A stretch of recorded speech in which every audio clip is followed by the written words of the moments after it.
आज की कड़ी में हम भारत के प्रथम स्वाधीनता संग्राम के प्रमुख नायक नाना साहेब पेशवा द्वितीय को याद कर रहे हैं। उनका जन्म 19 मई 1824 को कानपुर जिले के बिठूर में हुआ था।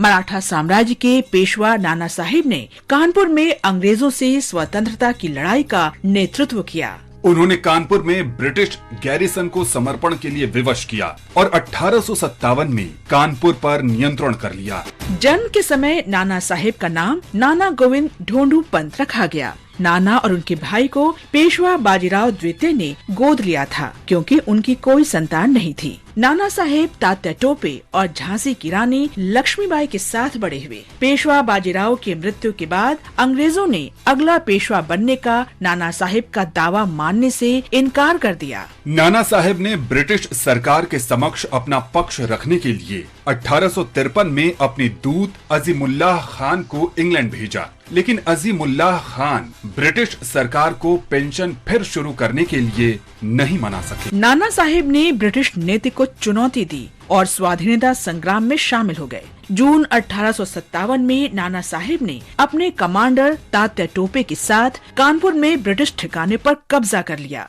लेकिन एक महीने में ही अंग्रेजों ने नाना साहेब की सेना को हरा दिया और कानपुर पर पुनः कब्जा कर लिया। अंग्रेजों ने नाना साहेब को पकड़ने का प्रयास किया, लेकिन असफल रहे। स्वतंत्रता के प्रथम संग्राम के दमन के बाद माना जाता है कि नाना साहेब नेपाल चले गए। ये मालूम नहीं है कि उनका निधन कब, कहां और कैसे हुआ, लेकिन नाना साहेब का साहस आज भी क्षेत्र के लोगों को प्रेरित करता है। इस महान भारतीय स्वाधीनता सेनानी को नमन। आज हम क्रांतिकारी स्वाधीनता सेनानी पूर्ण तालुकदार को श्रद्धांजलि अर्पित कर रहे हैं। उन्होंने चटगांव क्रांतिकारी आंदोलन में भाग लिया था। चटगांव मालखाने पर हमले के बाद ब्रिटिश सेना और पुलिस संबंधित क्रांतिकारियों को पकड़ने का प्रयास कर रही थी। उन्होंने 19 मई 1930 को पूर्ण तालुकदार के घर को घेर लिया। माना जा रहा था कि वहां कुछ क्रांतिकारी छिपे हैं। 3 लोगों ने वहां से निकलने का प्रयास किया, लेकिन उनमें से 2 गोलीबारी में वीर गति को प्राप्त हुए। उनमें से एक मकान मालिक पूर्ण तालुकदार थे। आज हम स्वाधीनता सेनानी विट्ठल दास वल्लभ दास चंदन को भी श्रद्धांजलि अर्पित कर रहे हैं। उनका निधन 19 मई 1930 को हुआ था। वे महाराष्ट्र के वडाला के निवासी थे। उन्होंने 1930 में सविनय अवज्ञा आंदोलन में हिस्सा लिया था।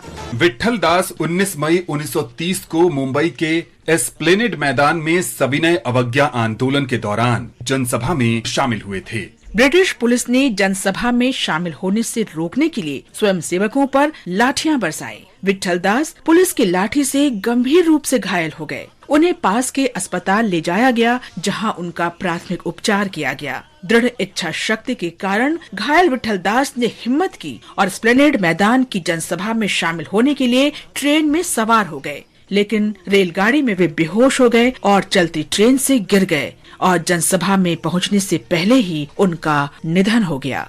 हम शहीद गुलाब खान को भी श्रद्धांजलि अर्पित कर रहे हैं। उन्होंने 1857 में भारत के प्रथम स्वाधीनता संग्राम में भाग लिया था। कंपनी की सेना ने गुलाब खान को पकड़ लिया और उन पर ब्रिटिश साम्राज्य से बगावत करने का आरोप लगाया। 1857 को गुलाब खान को आजीवन निष्कासन और बेड़ियों में सश्रम कारावास की सजा दी गई। शहीद गुलाब खान को हमारा नमन।